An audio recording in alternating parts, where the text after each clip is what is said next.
Felipe de Ríos Pacheco. En esta oportunidad vamos a tener la clase de hemorragias de la primera mitad del embarazo. La primera mitad, o sea, hasta las 20 semanas.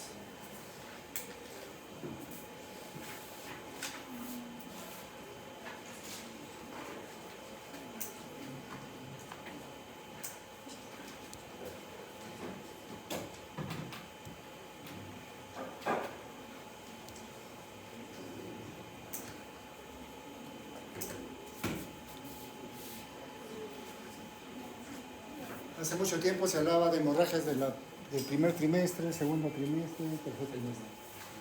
Ya no tanto tiempo, en el año 2000, más o menos a fines del siglo pasado, ya se clasificó como hemorragias de la primera mitad del embarazo. La primera entidad es el aborto.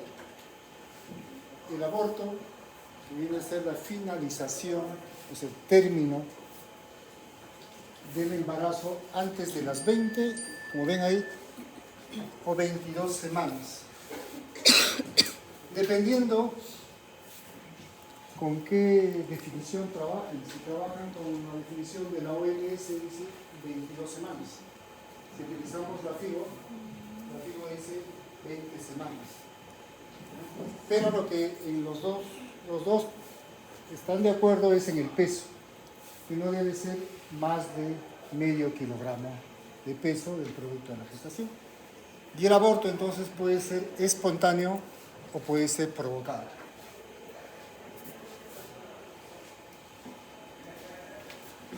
Las causas que se asocian al aborto son alteraciones cromosómicas, exposición a tóxicos, la edad materna, más de 40, antes hablaban más de 35, claro, a partir de los 35 años se incrementan muchos riesgos para la mujer durante el embarazo y también problemas de placenta.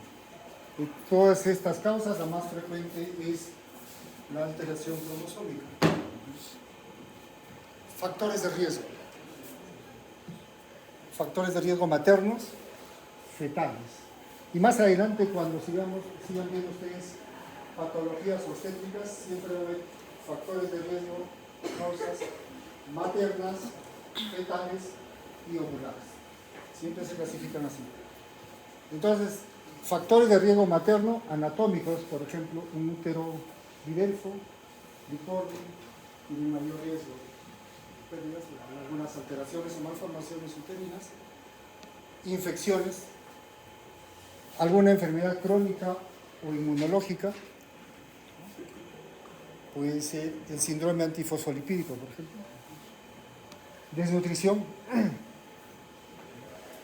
La mujer necesita nutrir al feto. Imagínense una mujer desnutrida, no tiene ni pareja, mucho menos pareja. Entonces hay mayor riesgo de aborto. Traumatismos directos, golpes a nivel pélvico, la incompetencia o insuficiencia cervical y algunas adicciones, ¿no? Como la cocaína, tabaco. Y en causas fetales, las cromosomopatías fetales.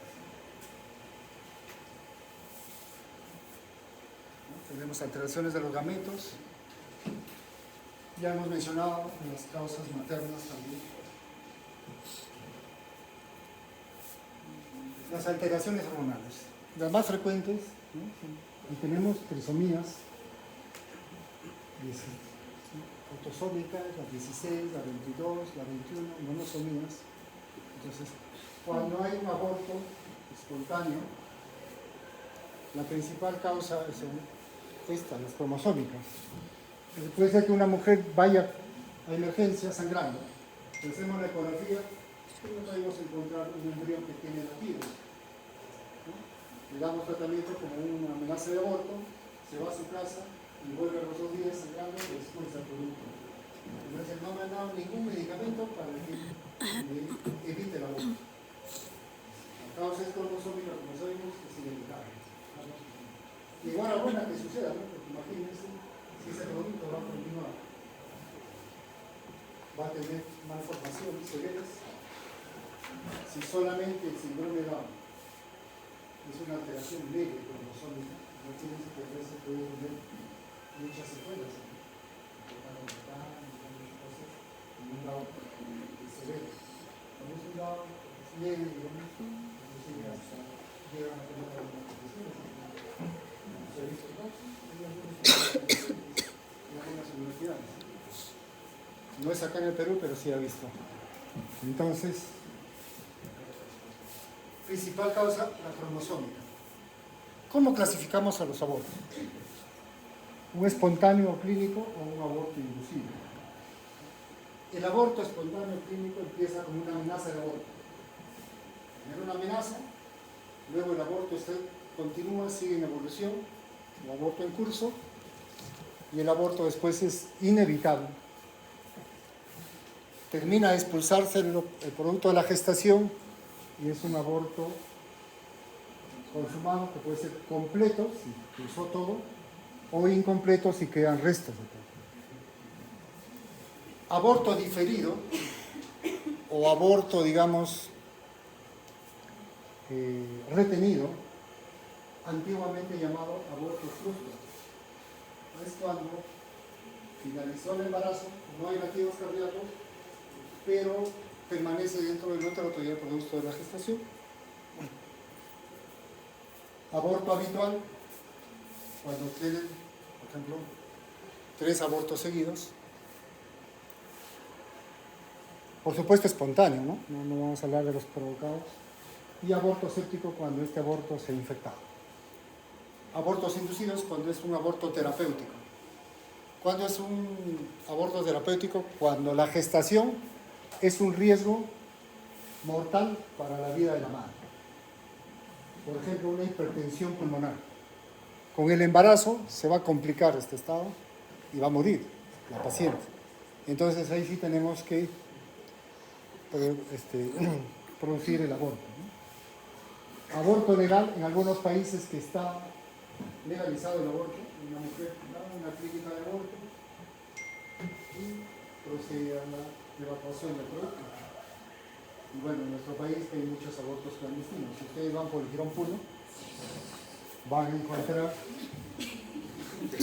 así no estén ustedes embarazadas, las chicas, inclusive a los chicos de acá, ¿no? Por acá hacemos prueba de embarazo y solucionamos el retraso. No, pero estoy varón, no importa.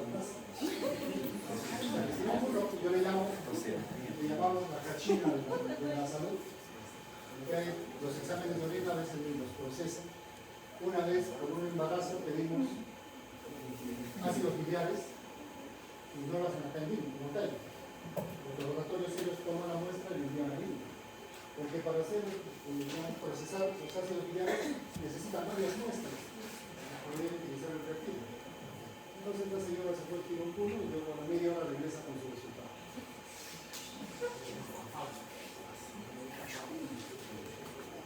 Entonces, da el Girón Puno, así estén necesitados. Aborto terapéutico, cuando está en riesgo la vida de la mujer. Doctor, ayúdeme por favor, porque está en riesgo mi vida.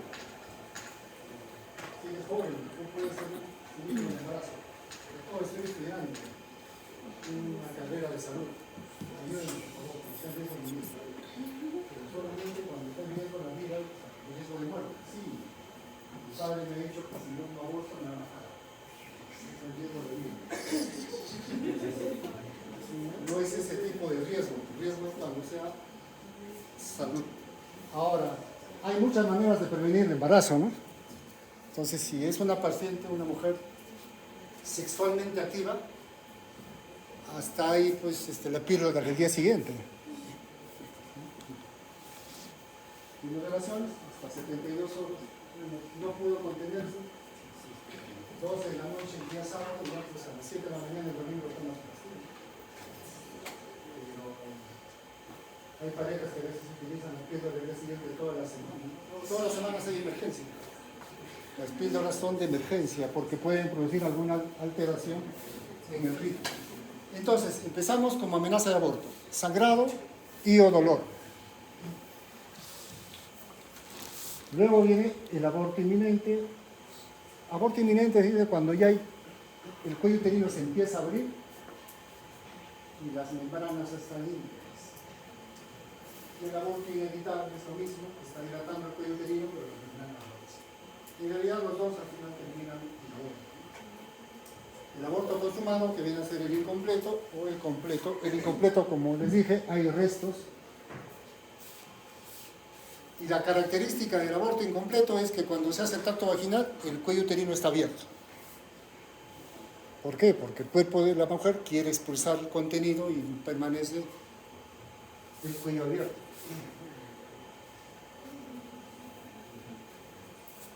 Desde el 2013 ya se habla de diagnósticos ecográficos de aborto o finalización del embarazo.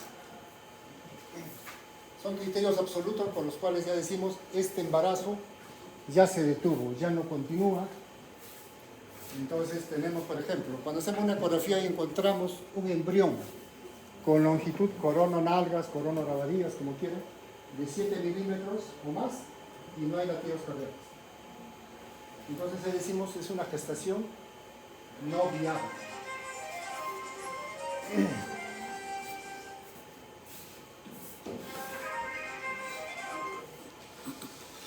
Y en términos ecográficos, la viabilidad significa que si este embarazo va a continuar o no.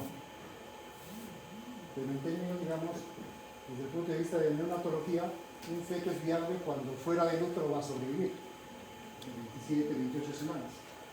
21, 22, todavía no está maduro el pulmón, ni siquiera se ha formado, ni siquiera se ha unido el alveolo terminal con el bronquiolo, el bronquiolo terminal con el alveolo, por lo tanto no es funcional ese pulmón, se va a morir. Entonces ese feto es no viable. Pero desde el punto de vista ecográfico, para ver si el embarazo es viable, no si el feto es viable, se toma en cuenta esto, ¿no? Si el embarazo va a continuar. Por lo tanto, si tenemos una longitud coronal del embrión, 7 milímetros, y no hay latidos cardíacos, es una gestación no viable. O más abajo, cuando tenemos un diámetro del saco gestacional de 25 milímetros y no vemos embrión.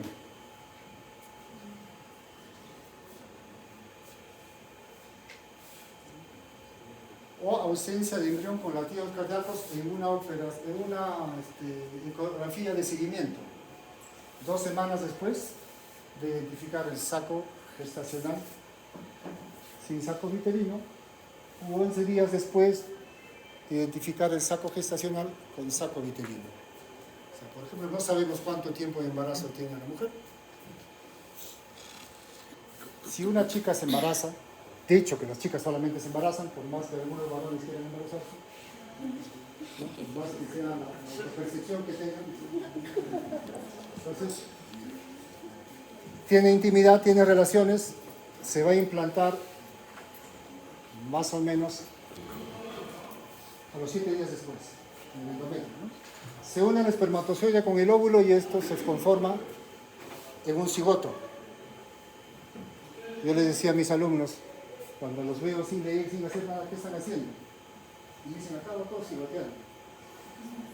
Ese cigoto huevo, ¿no? Pues dicen cigoteando, haciendo nada. Entonces, este huevo después sigue evolucionando y se implanta a los 7 días. En ese momento, si le hacemos una ecografía, no vamos a ver nada, más que un endometrio grueso.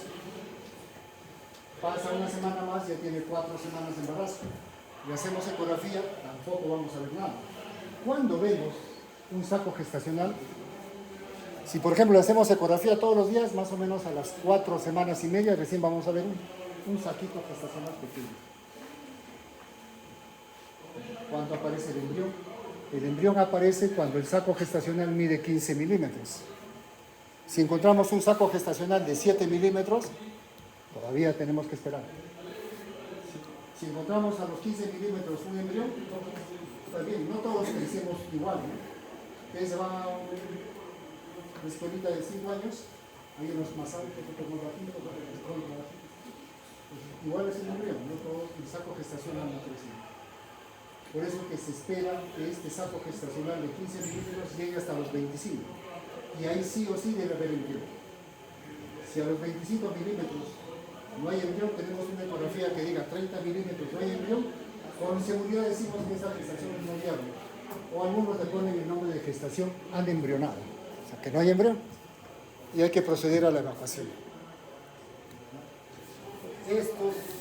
hallazgos ecográficos nos ayuda mucho. ¿Por qué? Porque antes, mucho antes que sea muy común la ecografía, solamente se evaluaba la gestante de acuerdo al crecimiento de la altura uterina. Entonces, en ese tiempo había una definición que era el aborto frustro. Era un aborto, o sea, una interrupción, una finalización del embarazo con retención de los productos de la gestación por más de 2 meses. O sea, 8 semanas la mujer seguía con el producto de la gestación intraútero. Y esto podía llevar a alteraciones de la población. O sea, diagnosticar aborto frustro del siglo pasado era pedirle pruebas de coagulación y todo para ver, porque podía sangrar, podía tener un 6 de la paciente. Felizmente ahora con la ecografía ha cambiado todo esto. Rápidamente se hacen los diagnósticos si el embarazo es viable, ¿no? Una chica sospecha que está embarazada, se hace la prueba de embarazo y a veces, aunque sea quirófano, se basa en su perfil. Que tiene que se hace la perfil. Después ya piensan mejor y se van a una clínica. Entonces, ¿cuáles son los hallazgos sospechosos? Si se encuentran los siguientes hallazgos, se tiene que hacer una ecografía entre 7 a 14 días después. Saco gestacional de forma irregular. El saco tiene que tener el borde bien regular, continuo. Si tenemos un saco de forma ondulada así, lo más probable es que no evolucione bien. No hay que darle mucha esperanza a la paciente. Decimos que puede terminar en aborto. Si el saco vitelino es mayor de 6 milímetros, el saco vitelino es la primera fuente creadora, digamos, de los hematíes para el embrión. Cuando es muy grande es patológico. O si es grande o está calcificado. Y si encontramos, por ejemplo, un embrión de 5 milímetros y no le encontramos latidos cardíacos, todavía no decimos que va a ir mal ni bien, pero sí es sospechoso. Porque ya hemos visto embriones de 2 milímetros con latidos cardíacos. Pero le damos un tiempo hasta que mida 7 milímetros porque puede seguir creciendo. Entonces, cuando tenemos estos casos, le repetimos una ecografía en 7 a 10 días.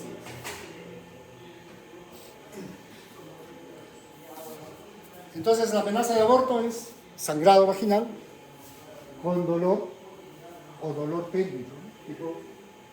tipo cólico de regla, lo más típico. Cólico de regla, me duele. Y cuando hacemos tacto vaginal, el cuello uterino está cerrado. Esa es amenaza de aborto. Bueno, ahora con la ecografía nos ayudamos, ¿no? Porque muchas amenazas de aborto, y la vida es un aborto que está empezando. Hacemos una ecografía, si encontramos un embrión que no tiene latidos, pues es un aborto, ¿no? Que el cambio continúe, si no procedemos a deshacer. Entonces, ese diagnóstico clínico, eso es la ecografía clínica de la amenaza de aborto, tenemos que confirmarlo con una ecografía. Si en la ecografía sale que el embrión está normal, entonces una amenaza de aborto. El aborto en curso, como dice, membranas, les dije, membranas rotas, aborto inevitable, membranas íntegras, aborto inminente. ¿No? En este caso hay mucho más dolor, más sangrado y el cuello uterino ya está abriéndose. Nuevamente, amenaza de aborto, menos de las 22 semanas, sangrado vaginal y o dolor, ¿no? Pero en este caso tenemos que tener en cuenta que la vitalidad del feto esté conservada.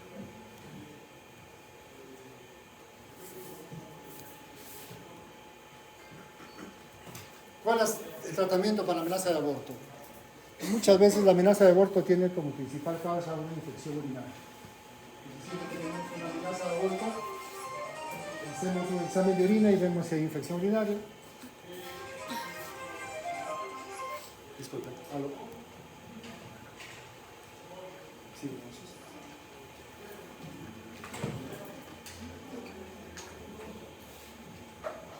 ¿Aló? Sí. Ah, sí, me mandaron el trazado. La doctora, mira, está bien, está reactivo ese producto. Pero si tienes mucha duda, lo voy a llegar a las 8. Ya como yo estoy saliendo de guardia, ya no podría aceptarte yo. Llámale al siguiente doctor que está entrando al trabajo. Creo que es el doctor Ángel Balma. O si no, llamas al mismo número de emergencia y él te va a contestar. Yo lo veo bien, ¿eh?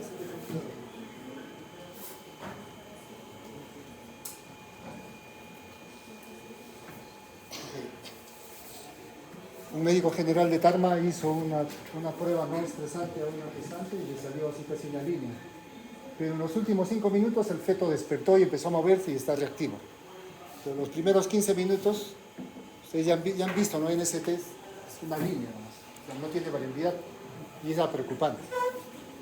Entonces quería referirla, pero le dijimos que le vuelva a trazar 20 minutos más y en los siguientes 20 minutos el bebé pues está vivito y coleando, ¿no? Dice, acá estoy, acá estoy saludando a todo el mundo.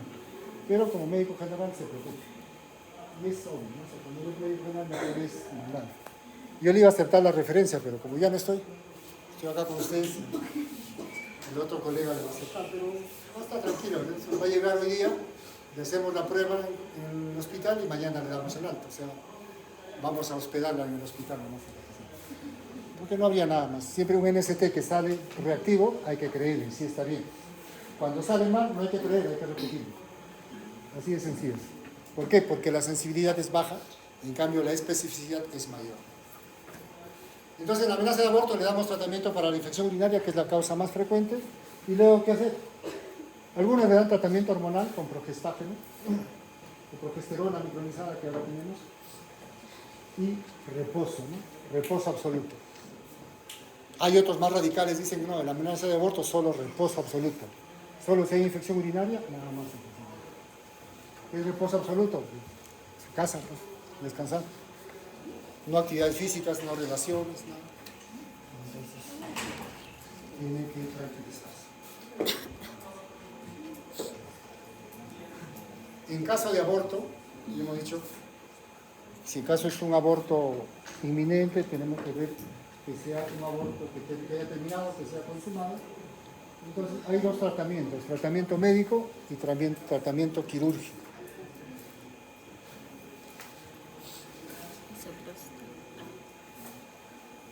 En caso de aborto incompleto, va a depender mucho de la edad gestacional. Si tenemos un aborto incompleto, por ejemplo, de 18 semanas, probablemente haya quedado placenta en un buen porcentaje o cantidad de placenta. ¿Ya? Entonces, ¿qué hacemos? El aborto incompleto generalmente está sangrando. Antes era una causa muy frecuente de hemorragias, infecciones y posteriormente histerectomías y tal vez hasta muertes maternas.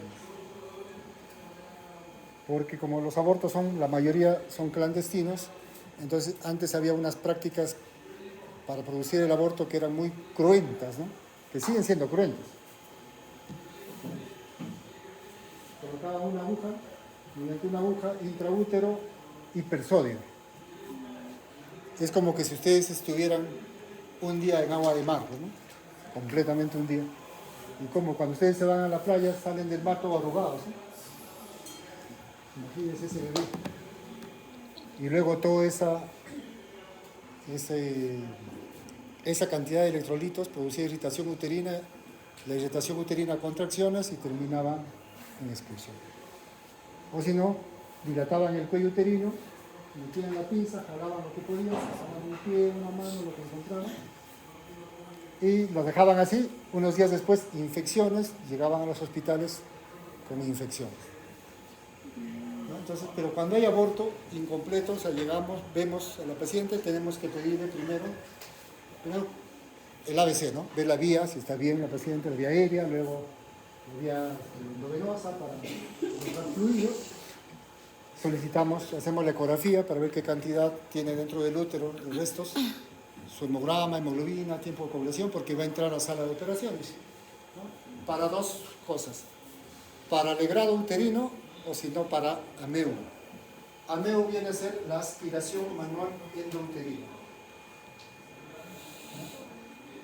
Evaluamos si la paciente puede requerir manejo farmacológico. Esto sí están apuntando, ¿no? Porque la vecina, la prima, el primo es el que más pregunta.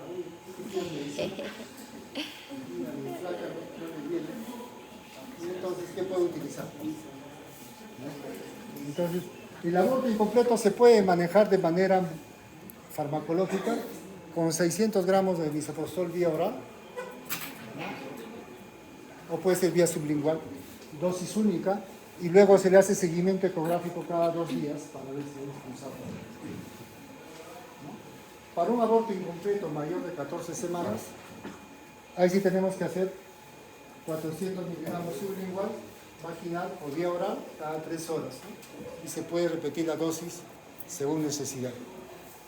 Esto es para pacientes hemodinámicamente estables, ¿no? Que no tienen mucho sangrado.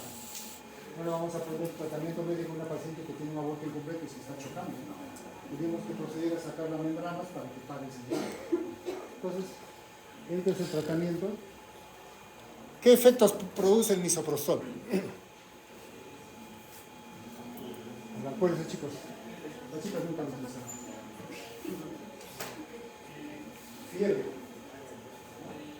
Fiebre, taquicardia, de hecho, con la fiebre, y también puede producir diarrea. Entonces, un día antes de guardia llega una paciente con sangrado, y tomamos el pulso, 110, temperatura, 38 grados.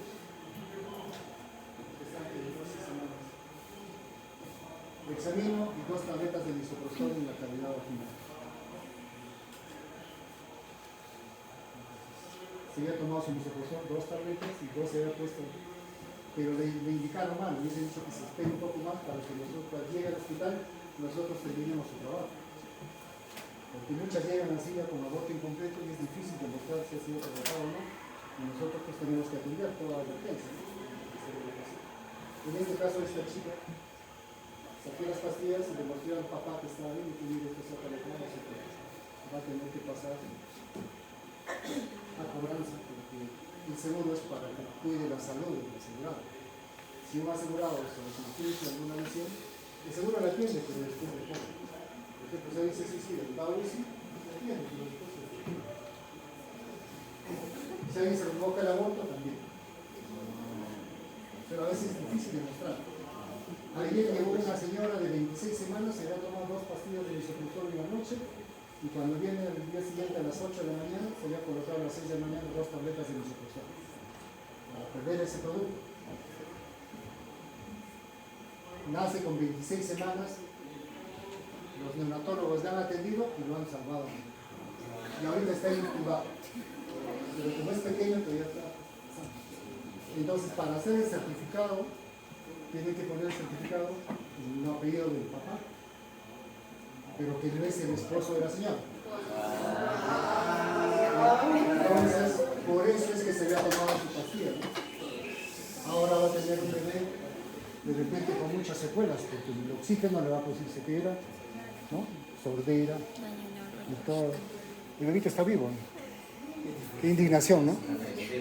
Y algunas colegas molestas ellas porque ellas no pueden tener hijos. Y la señora que llega y fácilmente se produce. No aborto, ¿no? En este caso es un parto inmaduro.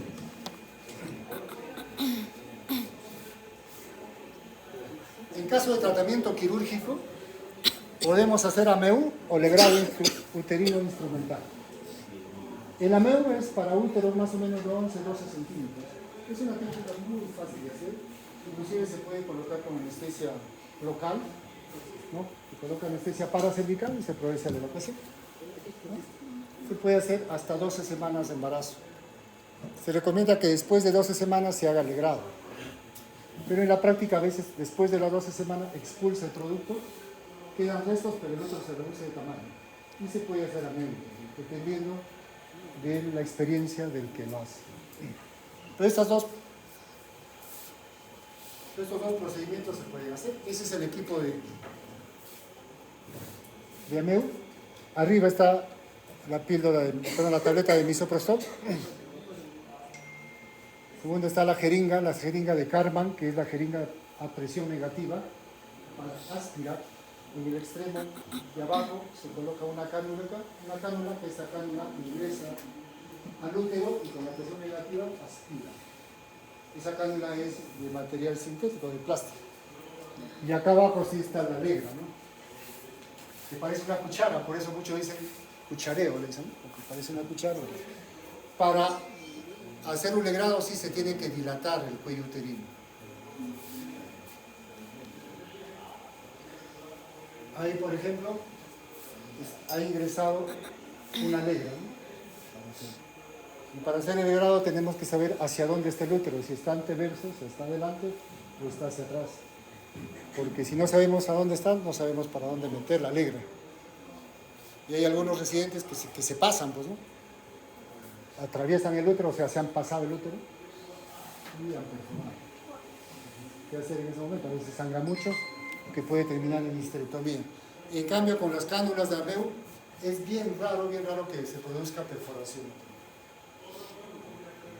Ahí vemos, por ejemplo, la cánula, ahí está el espéculo, con la mano izquierda se ha pinzado el cuello uterino, se jala el cuello uterino de tal manera que el útero se endereza, entra la cánula con la jeringa, con presión negativa, y ahí más o menos por los dedos del examinador hay dos válvulas. Esas válvulas se presionan y se abre la presión negativa y aspira. Después, ¿eso cuánto demora? 15 minutos a lo mucho. Si estamos apurados, 5 minutos. En 5 minutos ya está solucionado su problema la paciente. Esta jeringa de Karma lo fabricó primero IPAS, que es una ONG que se dedica a la protección de la salud de la mujer. En algunos países donde está permitido el aborto legal, con esto hacen las evacuaciones uterinas. Consecuencias del aborto. ¿Puede haber consecuencias? Sí. Inclusive, ¿no? Físicas y psicológicas. Para algunas más que otras, ¿no? Puede haber esterilidad, o sea, infertilidad después de repente, después de un legrado, han raspado demasiado, o después ha hecho infección, y se produce el síndrome de Usher, que son cicatrices intrauterinas que va a impedir un embarazo normal. O también puede haber después otros abortos espontáneos, natimuertos, trastornos menstruales, hemorragias, infecciones y lo más grave, pues, la muerte, ¿no? Psicológicas, puede haber alteración de la relación con la pareja. Por ejemplo, la pareja está... Estamos hablando primero de los abortos espontáneos, ¿no? A veces la pareja dice, no, la que está mal eres tú, no, tú eres el que está mal, mala marca, no eres buen representante, por tu culpa es que está perdido. O a veces hay coincidencias, alguna crisis o alguna discusión. La vida sexual también se afecta. La mujer después del aborto, por más que sea espontáneo, por más que le hemos dicho que no es culpa de la mujer, siempre se siente que ella ha tenido la culpa. Entonces muchas necesitan ayuda psicológica o con el tiempo va pasando su duelo y se va recuperando. Hay enojo, hostilidad, a veces lo hizo porque ve que otras mujeres pueden tener hijos y ella no. Culpabilidad. Doctor, es algo que yo he hecho, seguramente me ha antojado chicharrón, no puedo comer. Me ha antojado tal cosa, que esta no tiene. El novio, el esposo dice, yo también me he antojado. Entonces, se antoja. Los trastornos del sueño puede haber por la culpabilidad. Imagínense cuando hay aborto provocado. Por más que traten de justificar, yo he visto pacientes que se han hecho su aborto después de años, buscando hijos, ya que han tenido 2 o 3 hijos, y aún así se sienten mal porque el primero que habían podido tener no lo ha tenido. ¿No? Entonces, a veces por necesidades económicas, buscan justificar. Y entonces hay que mandar al psicólogo o psicóloga para que pueda superar eso, ¿no? Para que por lo menos trate de superar y no se esté preocupando toda la vida. Más aún, imagínense si una mujer, después de haberse provocado el aborto, no puede tener hijos. Aunque ahora las mujeres ya no quieren tener hijos, ¿no? La tasa de natalidad de nuestro país ha bajado bastante.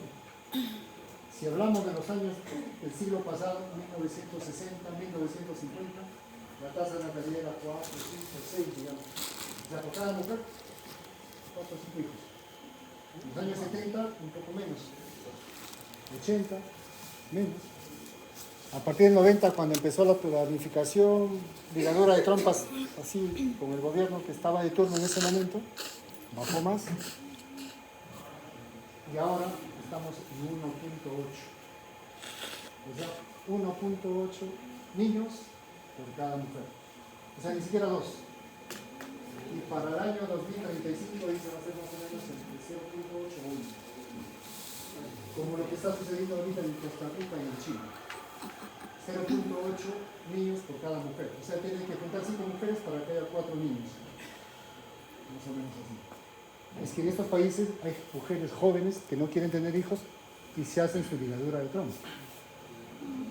Que ha cambiado, el pensamiento de las chicas se está cambiando. O sea, ya antes pensaban que ser mamá era el límite, ¿no? O sea, lo máximo que podía ser una mujer. Pero dice, no, ya, yo trabajo, ya no necesito.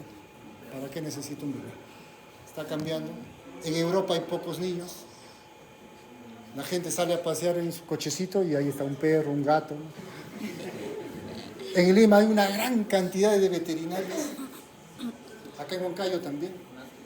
O sea, ya si uno hace especialidad de pediatría, de repente ya no va a tener trabajo, o sea, ya no hay niños. Veterinario. Hay psiquiatra veterinario. Allá en Lima yo saco a pasear a mi perrito, bueno, de mi hijo. Y en el parque me encuentro ahí con un chico, más o menos 32, 33 años. Y me dice que había adoptado ese perrito que me estaba haciendo pasear. Pero cuando se iba al trabajo con su esposa, volvía y todo el mueble estaba mordido, los cojines. Y uno de sus amigos le recomendó llevarlo al veterinario, al psiquiatra veterinario. Y el psiquiatra le dio una terapia que lo ponía, lo encerraba, le dejaba con una ropa de su amo y todo eso. Y le digo, ¿y en qué trabajan? Él era cirujano y su esposa estaba haciendo la residencia de infectología. O sea, 2 médicos, ¿no? Con un perrito. Entonces está cambiando, ¿no? Cada vez va a haber menos mujeres que tengan hijos. En mi hospital, por ejemplo, la tasa de nacimientos ha bajado. Yo cuando hice internado en el hospital acá en el Seguro, hace mucho tiempo antes que ustedes nacen. Entonces, ese tiempo, pues, he atendido en un mes como 105 partos, solo. Y en el otro mes de internado ya me cansé de atender los partos porque había un montón de partos. Todos los días llegaban 3, y como uno solo hacía guardia en sala de partos, entonces en los 3 meses más o menos pues 150, 200 partos. O sea, ya lo atendías hasta con los ojos cerrados. Pero ahora, por ejemplo, llegan 1, 2 partos y la atiende residente, el interno está mirando, ¿no? Y como ahora muchos internos ya son especialistas, eso todo, yo no voy a ser cirujano, yo no voy a ser pediatra, yo no soy ginecólogo, yo voy a ser cardiólogo, solamente voy a estar viendo un parto. En cambio, años atrás, estamos hablando de 30, 50 años atrás, el interno salía completo, ¿no? De las 4 especialidades sabiendo muy bien. Pediatría, cirugía. Entonces, cuando llegaba a un centro de salud, ni la obstetriz ni la enfermera no lo podía pasear. Pero ahora llega un médico serumista al centro de salud y la obstetriz está bien parada haciendo su ecografía. Y el médico serumista no sabe ni siquiera qué es el ecógrafo. Por eso les digo, cuando hagan el internado, ustedes como formación, como malla curricular en el pregrado no hay un curso de ecografía. Pero deberían ustedes, cuando estén en el internado, pegarse, hacer la ecografía básica, por ejemplo, abdominal, ver hígado, vesícula, para identificar cálculos. En caso de obstetricia, hacer la ecografía básica, la biometría, los latidos, cómo está ubicada, la placenta y todo eso. Y en la ecografía transvaginal, medir el útero, cómo está la posición del útero, saber lo normal. Porque ustedes cuando llegan a eso, la mayoría de centros de salud tienen su ecógrafo. Entonces ustedes llegan, hacen una ecografía, van a ver que al día siguiente, como la gente del centro de salud va a decir, les va a respetar porque ya con conocimientos están demostrando que sí pueden. Por eso, como internos, deberían, están en obstetricia con el doctor, oye, fuera de acá, doctor, por favor, enséñame ecografía, enséñame. ¿No? Si no, también se van a rayos X para ecografías abdominales para que les ayude Y todos los médicos tenemos ese apostolado de enseñar. Así sea el médico más malo, siempre enseña aunque sea lo malo, ¿no? Pero enseña. Entonces, pero eso va a depender de ustedes. Ustedes el próximo año van a ser internados, creo, ¿no? Entonces, dedíquense. si les aprueban. Bueno, en todo caso, el próximo año volvemos a llevar a obstetricia y ahí aprenden psicología. Es que todavía lo podemos evitar, ¿no? O sea, debe ser un bien. Bien, hasta ahí aborto. ¿Alguna pregunta?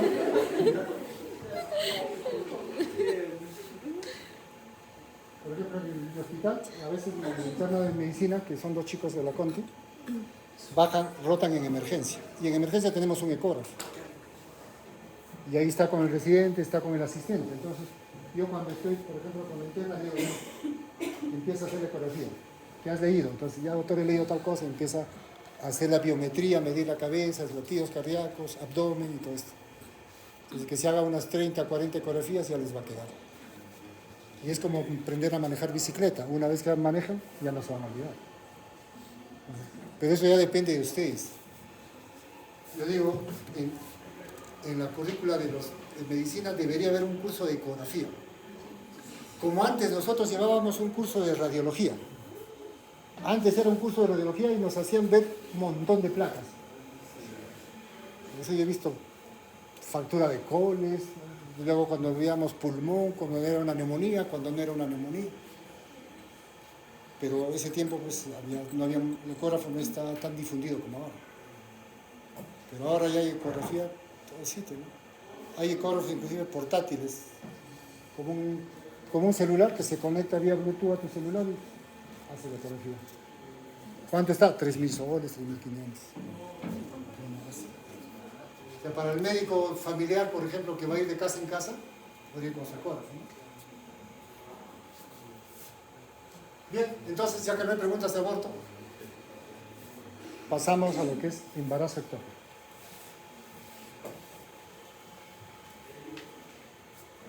Embarazo ectópico viene a ser la implantación del embarazo fuera de la cavidad uterina. O sea, en la cavidad uterina se implanta, en el cuello uterino, es ectópico, porque está fuera de la cavidad. La localización más frecuente es a nivel de la trompa en la ampolla. ¿Aló? ¿Qué tal? Oye, no, yo he salido. No vi nada, he salido antes. Le dije a Zapata, me ha reemplazado, más o menos.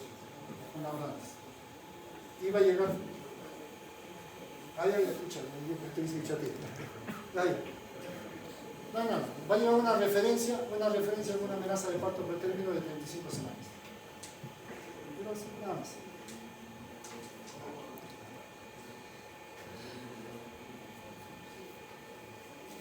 ¿Dónde se localiza más frecuentemente? A nivel de la ampolla.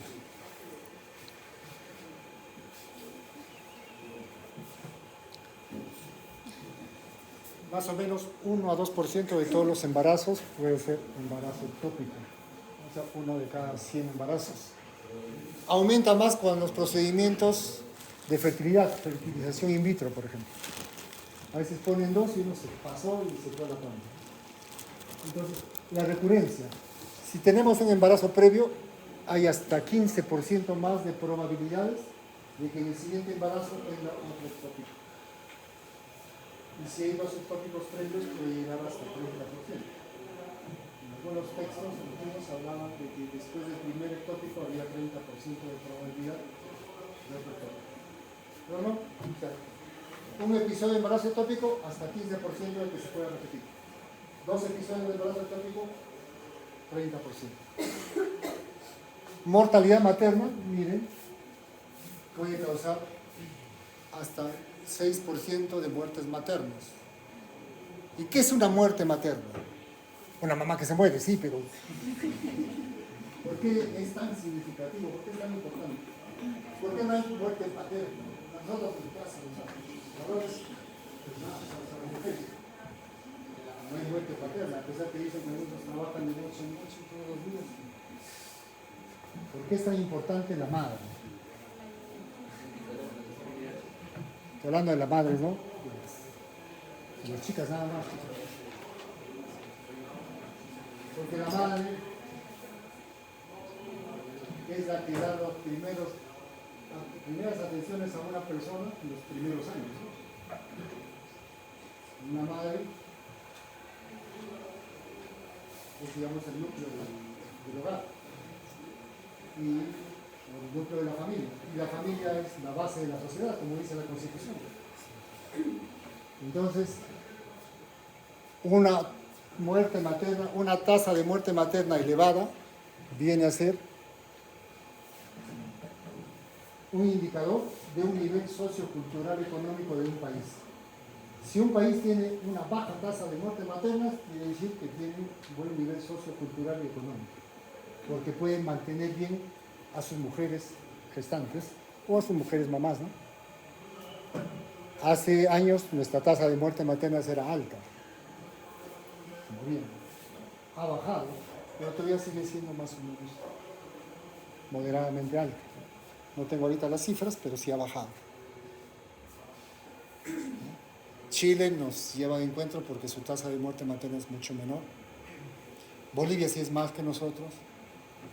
Haití, ni qué decirnos, que es mucho más. Entonces, ¿qué es una muerte materna? Es la muerte de una mujer durante el embarazo, parto o puerperio.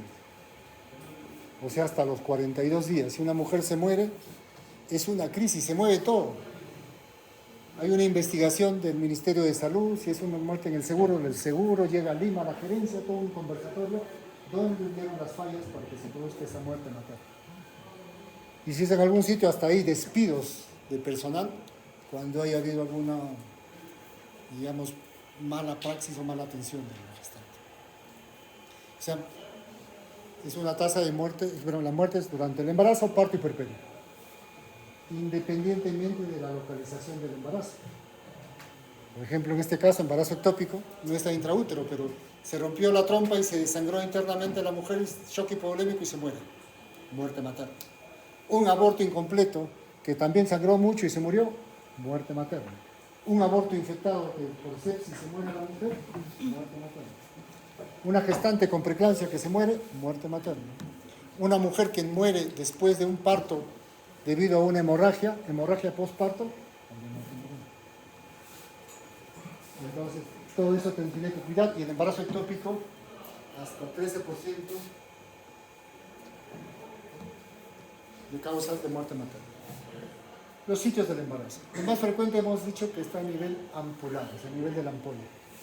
Casi a nivel de tercio, del tercio medio con el tercio externo. Unión del espermatozoide con el óvulo. Puede haber también a nivel ísmico, a nivel intersticial o cornual, le dicen, para los que prefieren cuerno, entonces cornual. Este embarazo cornual puede avanzar mucho tiempo en el crecimiento. En la trompa se rompe generalmente a la 8ª semana. Pero el cornual puede llegar hasta las 14, 15, 16 semanas. ¿Por qué? Porque a nivel del intersticio hay músculo uterino y el músculo uterino va distendiendo poco a poco. No es como el músculo propiamente del cuerpo, llega un momento que se puede romper, ¿no?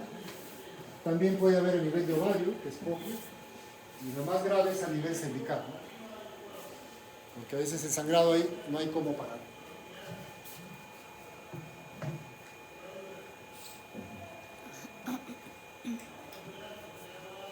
Factores de riesgo. Un ectópico previo, hemos dicho hasta 15%. EPI, enfermedad inflamatoria pélvica. Como esta, la enfermedad inflamatoria pélvica produce daño en las fibrias de las células de la trompa, entonces ahora hay que decir que el óvulo y el huevo sea desplazado desde el tercio, la unión del tercio externo con el tercio medio de la trompa, y a los 7 días tiene que implantarse. Y como no avanzó el huevo, ya está en la fase de blastocitos. Entonces, cirugías tubáricas, por ejemplo, después de una ligadura hay algunas chicas que quieren que se haga la implantación de la trompa. Eso se puede hacer con otra cirugía, pero la cicatriz que deja puede dejar una estenosis en la trompa y eso no permite que pase el huevo. El dispositivo intrauterino disminuye la tasa de embarazos normales, pero puede aumentar la tasa de embarazos ectópicos. Infertilidad previa, tabaquismo, y la edad de la madre, ¿no? La edad sí está presente en todo. Más de 35 años aumenta el riesgo para todos los gestantes. O sea, si quieren tener bebé, tiene que ser antes. El problema para las colegas es que después del internado, en el internado no pueden embarazarse porque tienen que aparecer. Tienen que hacer guardias, imagínense que yo primer internado, un título, serum. Ahora el serum, este pata, este médico recién lo conozco, después no me voy a volver a ver y no me embarazo. Mi residencia, la escuela, 3 años más. Ya por ahí están llegando a los 28, 30, dependiendo, porque ahora acaban más jóvenes. Antes acabábamos a los 26 la carrera, entonces postulábamos y regresamos. Entonces, ahora acaban a los 24, 23 algunos que han entrado después del colegio a los 17, 18 años, no se dan cuenta, pero ya están en la carrera, y entonces terminan la carrera bien jóvenes, y bien para ellos la experiencia. Pero en promedio están entre 28 y 30 años, que acaban la residencia. Dicen ya, ahora sí, voy a hacer papá. Dan la vuelta y ya casi todos los varones están casados. Difícilmente un médico va a estar con un enfermero o una obstetra. Digo difícilmente, no digo que está mal. Digo difícilmente. Va a ser con un técnico médico. ¿Por qué? Porque la mujer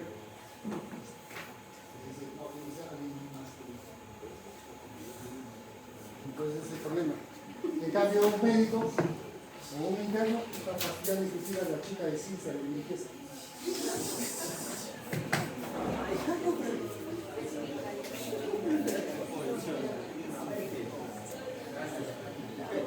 ¿Por qué han aumentado los casos de embarazo ectópico? Ahora sí es frecuente.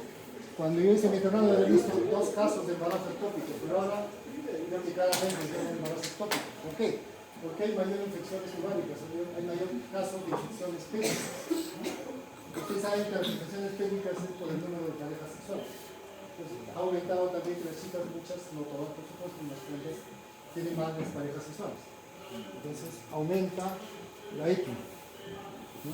Y además que también se diagnostica tempranamente el embarazo ectópico, hay mayor uso de los dispositivos intrauterinos, hay mujeres que después de su BTV quieren una reimplantación de las trompas, hay abortos con infección, ahora hay mayor reproducción asistida.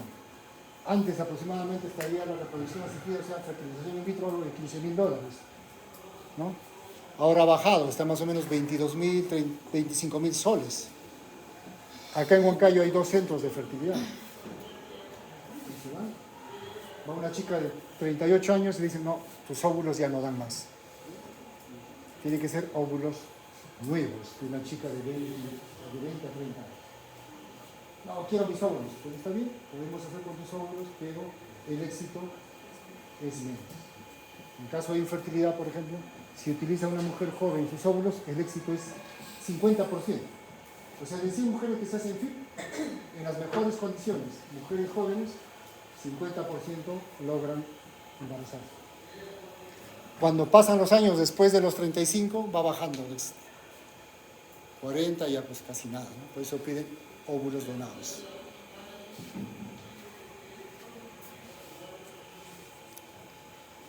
Bueno, la localización del embarazo ectópico, estamos viendo lo más frecuente a nivel de trompa.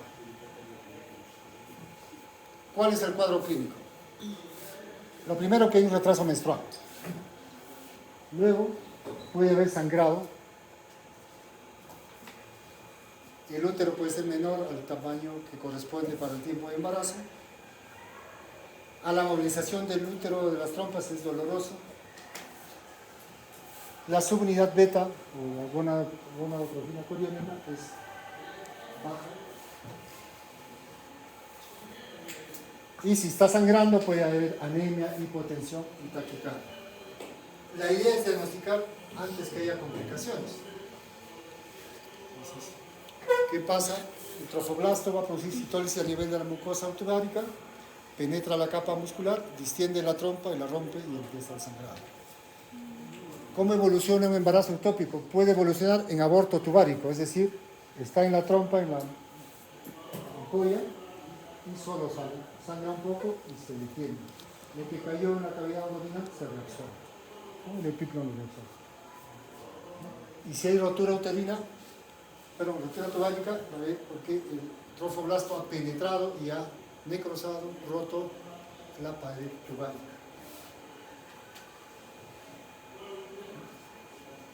Tenemos en la primera, es una imagen de una rotura de trompas, y la segunda es un aborto tubárico.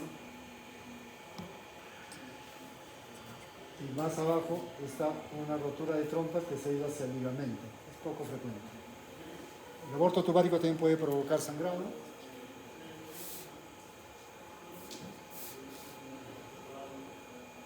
Entonces, el embarazo ectópico diagnosticamos de forma clínica, ecográfica y con dosaje de subunidad beta.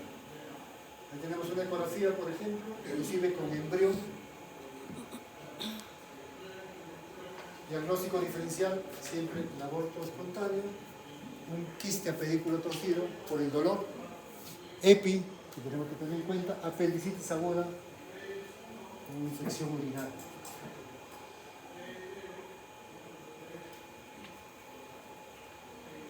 Cuando vamos a hacer diagnóstico de embarazo ectópico a una gestante. Tenemos una gestante que se ha hecho la prueba de embarazo. Tiene 5 semanas. Por última vez tiene la prueba de embarazo. Teóricamente, como lo dije, a las 4 semanas y media aparece el saco gestacional. Entonces, si tengo 5 semanas, debo ver el saco gestacional intraútero. Si tiene 6, inclusive. Entonces le hago la ecografía y no encuentro saco intraútero, pero está embarazada, es una gestación de localización incierta. Tenemos que descartar un ectópico. Ahí le pedimos una subunidad beta. Si la subunidad beta sale 500, todavía seguimos esperando porque todavía está baja la subunidad beta y no se deja ver el saco gestacional. El punto de quiebre en algunos textos dice 2000, en otros van a encontrar 3000, pero la mayoría dice 2000, que con 2000 o más ya debemos encontrar saco intraútero. Si yo le pido un dosaje de subunidad beta a una chica, sale 3000, y le hago la ecografía, no hay saco gestacional, entonces es un ectópico. Está a otro lado, hay que buscar dónde está.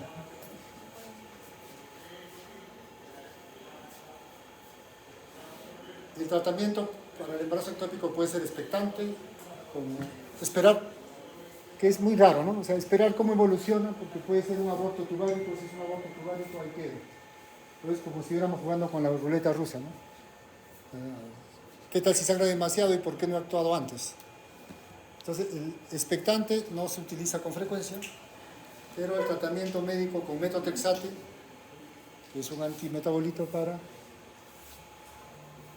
impedir que se reproduzcan las células, entonces con eso sí se utiliza más o menos 50 unidades internacionales por superficie, por metro cuadrado de superficie, una sola dosis. Y el quirúrgico, salpingectomía si sacamos la trompa, salpingostomía si abrimos y dejamos un hueco, salpingotomía si abrimos, sacamos el embarazo ectópico y lo volvemos a cerrar. O puede ser resección segmentaria, o sea, cortamos en la parte donde está el embarazo y lo volvemos a unir. Lo más frecuente que hacemos es salpingectomía, porque cuando se entra a operar, prácticamente la trompa ya está destrozada.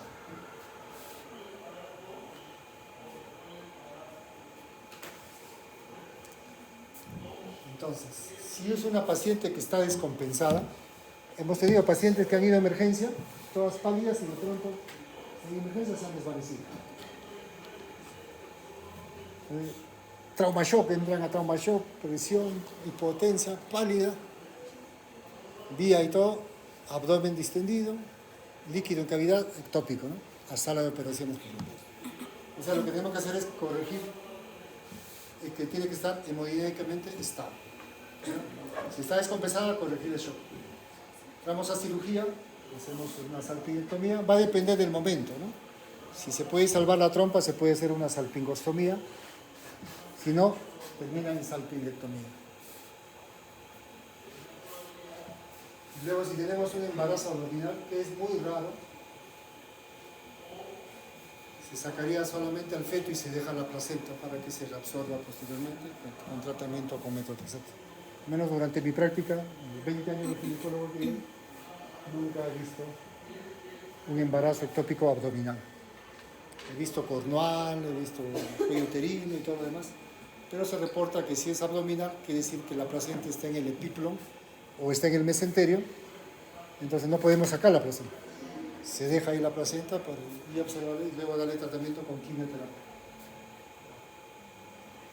Por ejemplo, miren esa trompita completamente afectada, ¿no? Se ve a través de la trompa, se ve el coágulo. Aquí tenemos las técnicas. Se hace una incisión, se saca el contenido y se deja abierto. En la imagen C sería la salpingostomía. En las imágenes de abajo sería salpingectomía y en la imagen B y D sería una reanastomosis, ¿no?, de la trompa.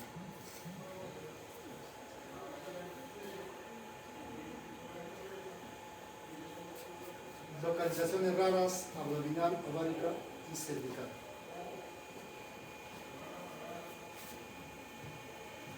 Esa imagen del centro, que es una imagen esquemática nomás, porque no es una imagen real. Ahí vemos que está fuera del útero, el útero está abajo y el epíplon está a nivel del mesenterio. Perdón, la placenta a nivel del mesenterio.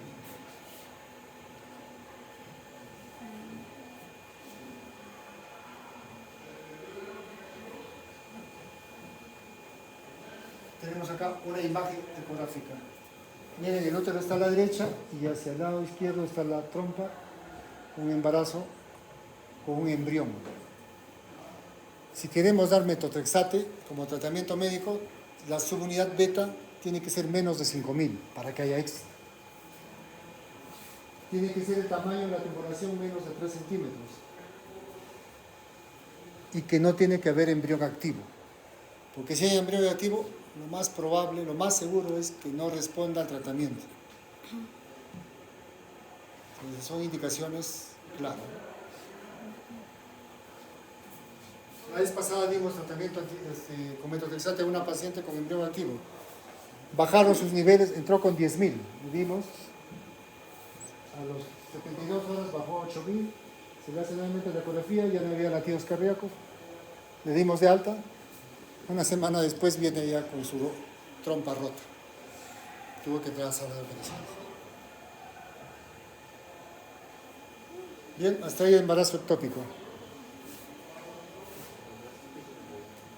La otra hemorragia, ya para acabar, porque van a entrar, creo que tienen otra clase, ¿no? Rápidamente. Enfermedad trofolástica gestacional. Es una degeneración quística dermatosa de las vellosidades coriales que abarca placenta y todo el complejo ovular. Se acompaña de quistes luteinínicos a nivel del ovario, ¿no? Son bilaterales y el tamaño es variable. ¿Por qué se producen esos quistes luteinícos? Por la secreción elevada de subunidad beta por parte de la placenta, o sea, por parte de la enfermedad trofolástica.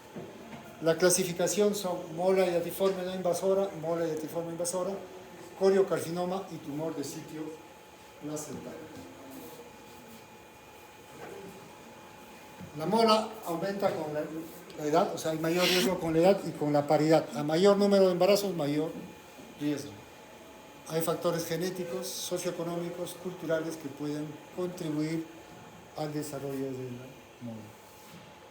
Puede ser total cuando abarca todo el trofoblasto o parcial cuando hay un huevo, o sea, cuando hay embrión. La mola total es solamente genéticamente originaria del espermatozoide. Puede ser que el espermatozoide se duplicó. En cambio, en la mola parcial sí hay todavía genes de parte de la mamá, que se ha formado un embrión.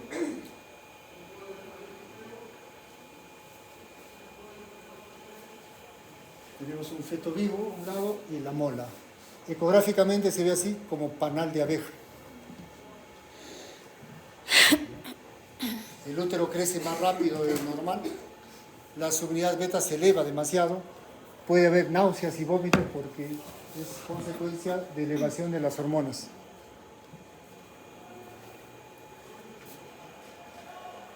Vemos ahí un útero, miren, con todas esas vesículas. ¿Por qué se llama mole datiforme? Porque tiene la forma como si fuera la uva, digamos. Miren, hay gran cantidad de vesículas, con un útero grande que han abierto y han salido. Y a los costados los ovarios con unos quistes, que son los quistes tecaluteínicos, que se incrementan porque ha habido alta cantidad de hormona gonadotrofina. Otra vez la imagen ecográfica es característica.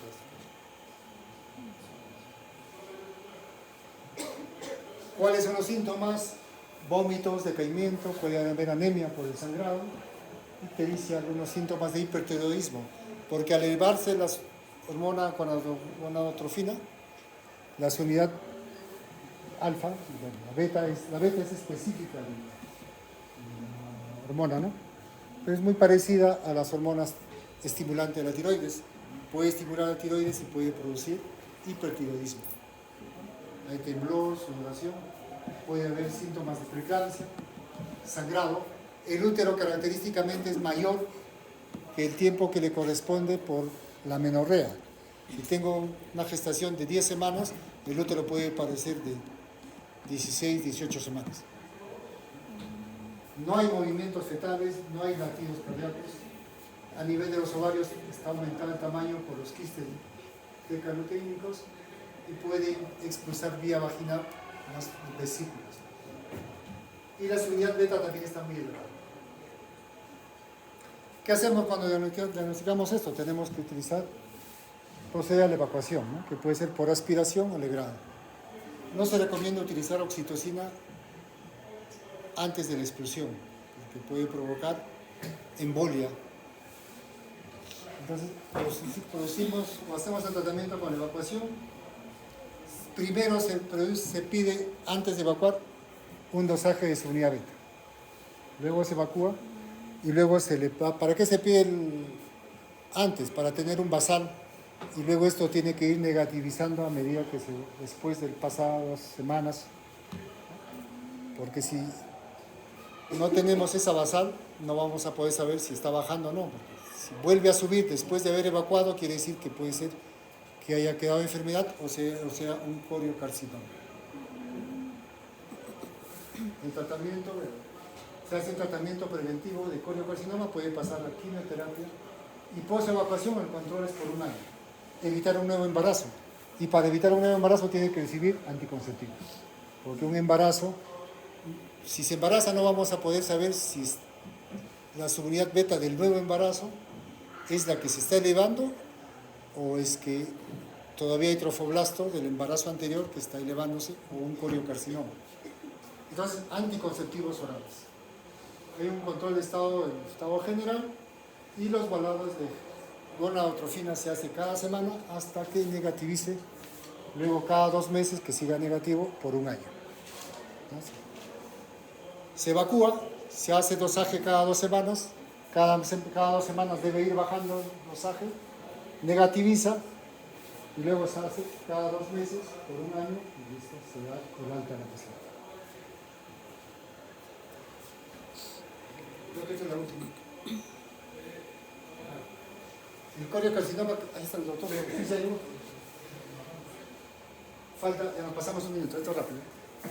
Coriocarcinoma es un epidelema maligno del corio, aparece después del embarazo, el útero no involuciona, vuelve a crecer, puede haber sangrado, y el diagnóstico es con anatomía patológica del material de respaldo y una evaluación de la gonadotrofina. El tratamiento es quirúrgico y quimioterapia, es decir, quirúrgico, hacer una histerectomía y luego continuar con quimioterapia. Y por último, el tumor de sitio placentario. Aparece como un nódulo, porque es un tumor único, de tamaño variable, bien delimitado. Histológicamente va a infiltrar al biometrio, separa las fibras musculares, antecede a un embarazo previo, como antecedente, perdón, un embarazo previo, se acompaña de amenorrea y pocas veces puede haber sangrado. El tamaño uterino también es aumentado. Las pruebas de la gonadotrofina alcohólica están elevadas. Y el tratamiento es también una evacuación, o histerectomía más quimioterapia. En este caso, esta tumoración generalmente es benigna. Bien, jóvenes.